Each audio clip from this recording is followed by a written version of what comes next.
नूरी ने मलुडसी पाक चेहरो पसी नूरी ने मलुडसी पाक चेहरो पसी नूरी ने मलुडसी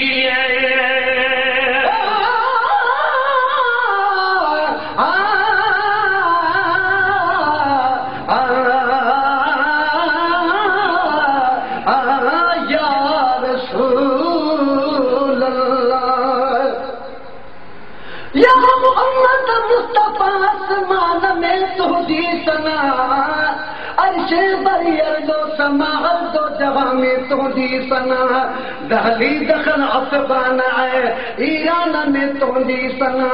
मक्के मिस्र मुल्तान है खोस्तान में तुंदी सना सुभान अल्लाह मलकूत जबरूत ला मकान में तुंदी सना जन्नतुल फिरदौस जे तुगान में तुंदी सना बचल सबे बरतर बयाबान में तुंदी सना पर पाक परवर पान कई कुर्बान में तुंदी सना दिल खसे जो खणी मुरकंदे मुरकंदे पाक चेहरो पसी नूरी ने मलुडसी पाक चेहरो पसी नूरी ने मलुडसी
कजल पागी कोन तो तब बरन मशाला गई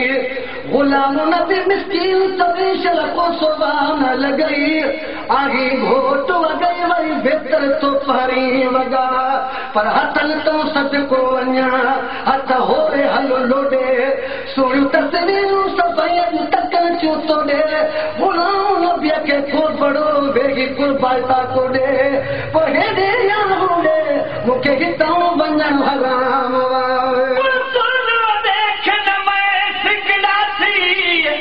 मैं सिकंदर उम्र गुजारी मैं केड़े बना बेचारी पाका नाल मेरी प्रीत लगी मैं बेकारी बदकारी सादा पेश न आवे इवें कहूं ए जीवारी पर हमला सुध उन्हीं को होती जात ले इश्क आजारी तानिया की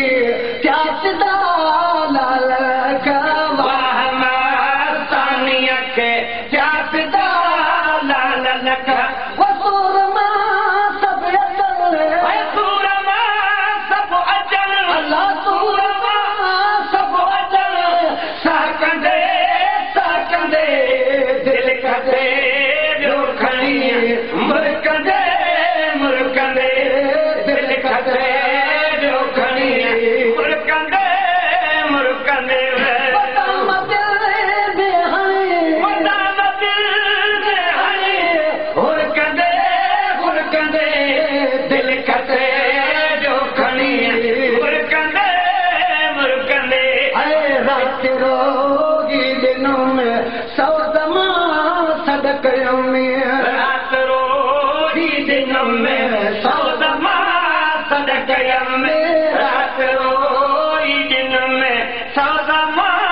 सोना ताजे बेहरम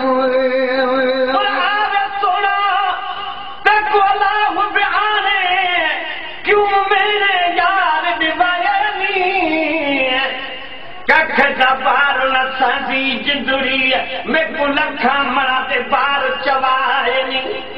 सिर ते हाथ रख न जाना मैं को दर दर दे सलाम करायनी गुलाम फरीदा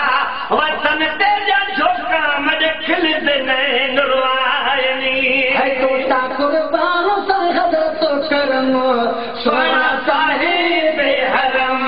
तो ता कुर्बान सरहद तो करम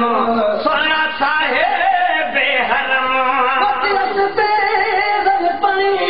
बतियत बेरन पनी